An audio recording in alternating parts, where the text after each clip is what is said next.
Spiritual Manthan. Have you ever looked up at the night sky and felt a whisper in your bones? Like the stars themselves recognize you. What if I told you that's not fantasy, it's a calling? A cosmic ping saying, hey, chosen one, you're more than you think. Today, we're diving into 7 signs you're a multidimensional chosen one.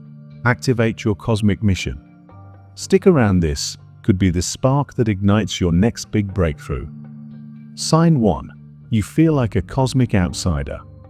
Have you ever sat in a crowded room and suddenly felt like you were watching everyone else from behind glass? Like you slipped into a film set where everyone else knows their lines except you. That persistent buzz of "this doesn't fit me" pulsates through your veins, and you can't shake it. That's your first sign you're operating on a different cosmic script.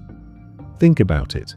You've mastered the everyday rituals, showing up to work, nodding at small talk, paying bills, and still a voice whispers, "Is this all?" It's not boredom or restlessness. It's a soul longing to stretch beyond these 4 walls. You sense there's a vast universe waiting for you, one where connection goes deeper than "how was your weekend?" Ask yourself, when you meet someone new, do you instantly pick up on their hidden currents, joy, anxiety, unspoken dreams? When you glance at social media feeds, do you feel hollow, like everyone's trading real stories for glossy snapshots? If so, you're tuned to frequencies most people can't even dial into. Here's a metaphor. Imagine you're a butterfly trapped in a fishbowl. You can flap your wings, circle around, even admire your own colors, but the water's glass barrier keeps you from flying free. That's your soul humming. It remembers the open sky of higher dimensions, and every brush against the bowl is a reminder you were born for vast horizons. This cosmic outsider feeling isn't a flaw, it's your initiation. By feeling out of place, you're naturally wired to question the status quo. You won't settle for just enough. You're here to redesign the game, not simply play by its outdated rules. So when that itch returns, when Zoom meetings feel robotic or weekend plans feel shallow, lean into it. Use that dissonance as your compass. Start asking bigger questions. What if my life isn't meant to be contained in 9-to-5 routines?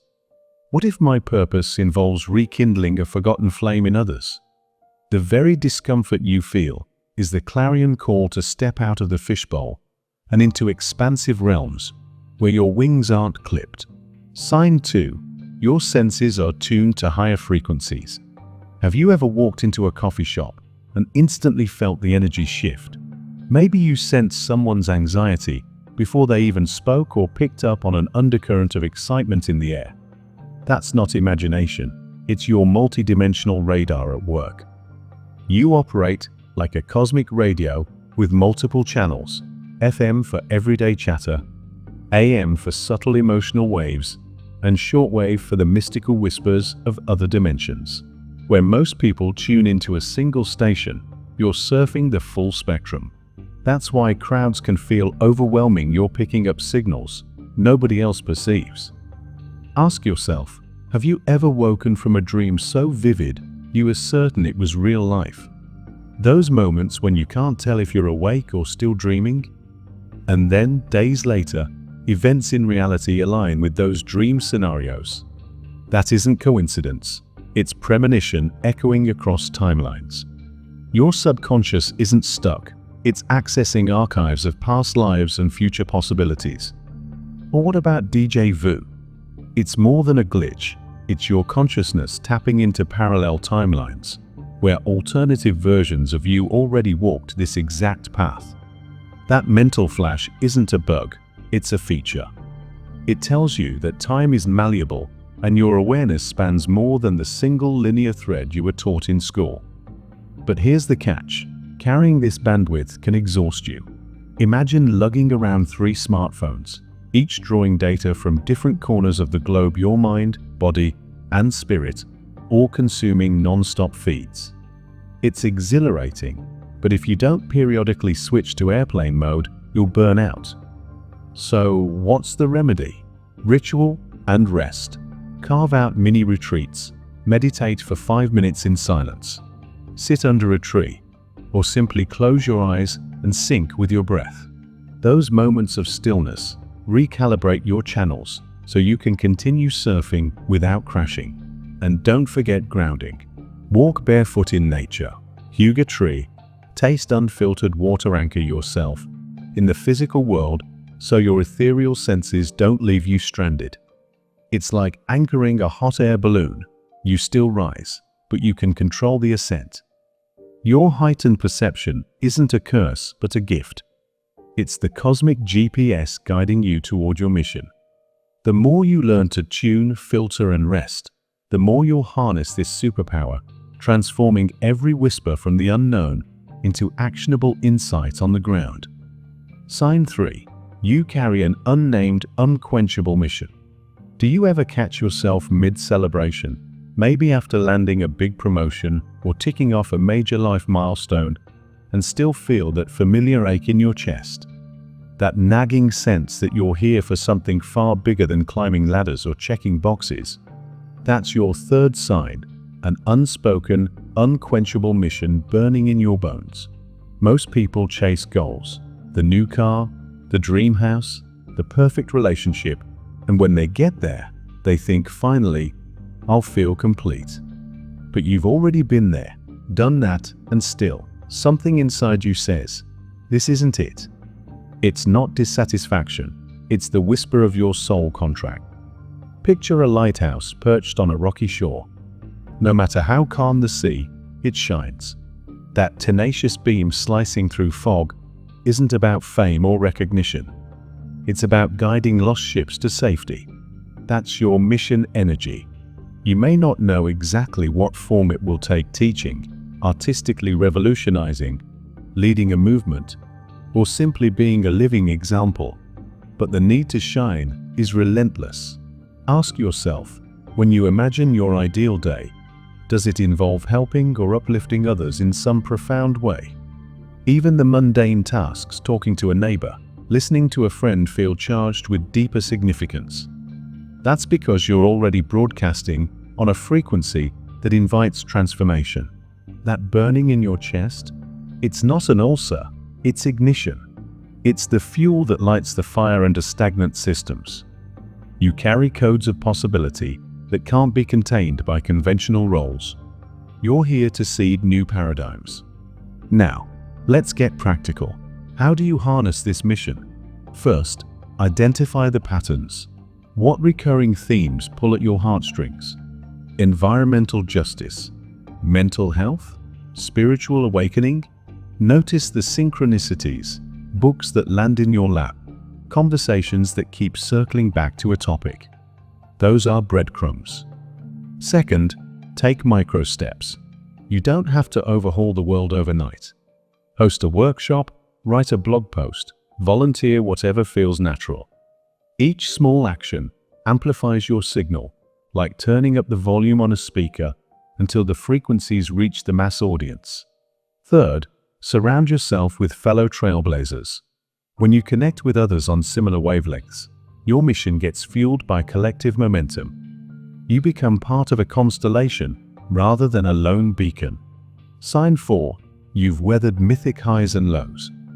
Has your life ever felt like an epic novel, full of dramatic twists, dark nights, and miraculous turnarounds? Moments when you soared so high, you touched infinity, and others when you plummeted so low, you wondered if you'd ever surface again. That's the fourth sign. You've faced mythic extremes because you volunteered for cosmic boot camps. Think about a sword being forged in a blacksmith's fire. Raw metal alone is brittle. Only through intense heat and relentless hammering does it become tempered, resilient, and razor sharp. Your soul agreed to undergo similarly fierce trials so it could carry an extraordinary luminosity. Ask yourself, have you been through heartbreak that shattered your illusions, loss that rocked your world, then, unexpectedly, found yourself rising from the ashes with insights that transformed your perspective? That cycle of death and rebirth isn't random pain. It's your soul practicing alchemy. When you heal, you don't just patch your own wounds, you shift timelines. Imagine your pain as a stone thrown into still water. The ripples extend outward, touching every life in your lineage and beyond. You're the catalyst for collective healing simply by choosing to ascend instead of surrender. And it's not just about suffering. You've also experienced moments of divine ecstasy, those fleeting seconds when time melts, and you feel exquisitely alive, connected to everything, pulsing with creative force. Those highs reinforce your capacity to channel boundless energy into purposeful action. But here's the catch: extremes can feel overwhelming. The pendulum of your emotions swings wide: excitement colliding with despair, hope dancing with fear. It can feel like living on a roller coaster without seatbelts. That's why self-care and community matter. Anchor yourself with practices that integrate light and shadow yoga, journaling, nature, immersion, therapy. Surround yourself with souls who honor both your wounds and your triumphs. Use your story, every crack and every triumph, as a beacon. Share the parts you can when you're ready. Vulnerability is magnetic. When you reveal your journey through the fire, others find courage to do the same. Your scars become a tapestry of resilience, inspiring those who feel trapped in their own trials. Sign 5. Time bends to your will, but feels exhausting. Does time sometimes feel like a rubber band stretching infinitely in one moment, then snapping by the next? You might be working on a project for hours, only to realize 5 minutes have passed, or sitting still and feeling like you're suspended in eternity. That's the 5th sign. You're not bound by linear time. Most of us live in a clock and calendar world: appointments, deadlines, schedules. But you're more like a time traveler cruising through parallel timelines. Your consciousness dips into past lives, future selves, alternate versions of you making different choices. You're effectively juggling 3 or 4 lifetimes at once, and yes, it can be exhausting. Imagine trying to manage 3 smartphones, each set to a different time zone: New York, Tokyo, and Mars Base Alpha. Each phone buzzes with messages from those realms, demanding your attention. You need to switch screens constantly, or you'll miss vital intel.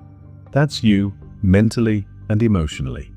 Your awareness spans dimensions, flickering between them like a cosmic slideshow. This gift comes with a cost: fatigue, brain fog, that bone-deep weariness that can't be cured by an extra cup of coffee. Your soul is pulling double or triple shifts, exploring timelines beyond the here and now. No wonder you sometimes crave solitary naps or mental detoxes. But here's the magic: when you learn to ride these temporal waves, time becomes your ally. First, honor your cycles. Notice when you're operating in fast-forward mode, ideas flooding in at high speed, and when you're in slow-motion reflection. Carve out routines that sync with these rhythms: power sprints for creative work, restful pauses for integration. Second, rely on anchor points, physical activities that tether you to this dimension. Grounding exercises like barefoot walks, mindful breathing, or simple stretches bring you back to earth. They're the digital anchor in your time-traveling gadgetry. Third, trust cosmic timing over forced schedules. Sure, set deadlines, but remain flexible. Sometimes the universe needs you to wait, to incubate ideas. Other times, it thrusts you forward with serendipity. When you surrender to that flow, you glide instead of grind. Sign 6. You house opposites within.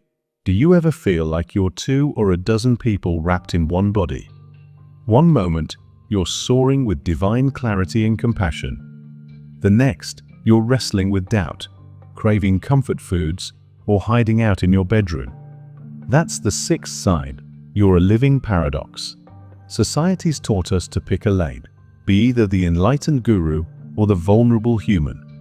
But your soul scoffs at that binary. You're both ethereal starseer and earthy spirit, divine architect and wounded child. Your complexity is a strength, not an error. Think of yourself as a prism. White light entering the glass splits into a rainbow of colors: red, orange, yellow, green, blue, indigo, violet, all coexisting. Without the prism, you just see white light, but with it, you reveal the full spectrum. Your contradictions aren't bugs, they're the facets that refract deeper truths into the world. Ask yourself, when you're in flow, do you feel like an angel lighting up rooms with hope? And when you're off balance, do you sometimes doubt your worth or crave escape? Both ends of your polarity hold keys. Your light teaches, your shadow reveals what needs healing. Your glow uplifts, your pain connects you to others who suffer. Integration is your magic trick. Instead of suppressing your darker parts, you welcome them as guides, teachers, illuminating blind spots. Rather than hiding your intensity, you learn to channel it into creative fire or focused leadership. You don't seek perfection, you seek wholeness. Practical tip: create a dialogue between your light and shadow selves. Journal a conversation. Ask your judge part why it criticizes. Then let your lover part console it. Over time, these internal negotiations become harmony. You'll find you can stand firm in your truth without shutting down your vulnerability. When you show the world both sides of your coin, you model radical authenticity. People see that it's okay to be strong and soft, confident and curious, spiritual and human. That authenticity is magnetic. It invites others out of hiding. Sign 7. Love is your true language. Have you ever felt love, not as an emotion, but as a tangible force like gravity or magnetism binding everything together? That's the 7th sign. Your native tongue isn't words or logic. It's pure love frequency. Movies sell romance, songs package heartache, social media filters spin curated snapshots of affection. But you know love as the electric hum in your veins, the quiet undercurrent beneath every sunrise. You've felt it in twinkling starlight, in the hush after a thunderstorm, in the soulful gaze of a stranger. That's not sentimentality, it's cosmic connectivity. Ask yourself, in your deepest moments of stillness, meditating, walking in nature, or simply resting, does the world seem to pulse with oneness? Do you sense that all beings share the same heartbeat? That's your multidimensional DNA, remembering that separation is an illusion. Metaphor time. Imagine love as the glue that holds galaxies in a grand dance, a silent choreography weaving stars, planets, and souls into harmony. Without it, creation would crumble. You carry that galactic glue within you, ready to mend fractures wherever you go. Your mission? To radiate that force until it ripples outward, healing wounds you'll never even see. You don't manufacture love, you become it. Small gestures, a heartfelt compliment, a genuine smile, a listening ear are your magical incantations. Each act sends concentric circles of warmth into the collective field. But here's the kicker: living in love frequency also makes betrayal sting deeper. When others act unkindly, it's like a disharmony clashing with your core resonance. That pain is a reminder you're wired for unity, not conflict. Use that discomfort as a compass, steering you toward environments and relationships that honor your wavelength. Practical step: cultivate self-love as fiercely as you extend it outward. Mirror work, looking into your own eyes and affirming your worth, builds your capacity to love without burning out. Daily gratitude for your body, breath, and being reinforces that baseline frequency. Then, consciously infuse every interaction with presence. Listen, not just to words, but to the emotions behind them. Let silence become a loving embrace, rather than an awkward gap. When you speak, choose words that uplift, even in disagreement. That way, love becomes the subtext of all you do. Remember, love isn't soft or passive. It's the most potent creative force in the universe. It collapses old timelines of fear and hostility and births new realities of cooperation and compassion. By aligning with that frequency, you become a living portal for transformation. So, lean into love not as an abstract ideal, but as your operating system. When love drives your choices, every moment becomes an activation code for higher possibilities. In doing so, you don't just change hearts, you shift the fabric of reality itself. You've explored all 7 signs. Which one resonates most? Drop a comment below, and let's ignite this cosmic conversation. Remember, recognizing these signs isn't the finish line, it's your launchpad. Activate your mission by living from your truth, tuning into your gifts, and radiating love every step of the way. The universe is waiting.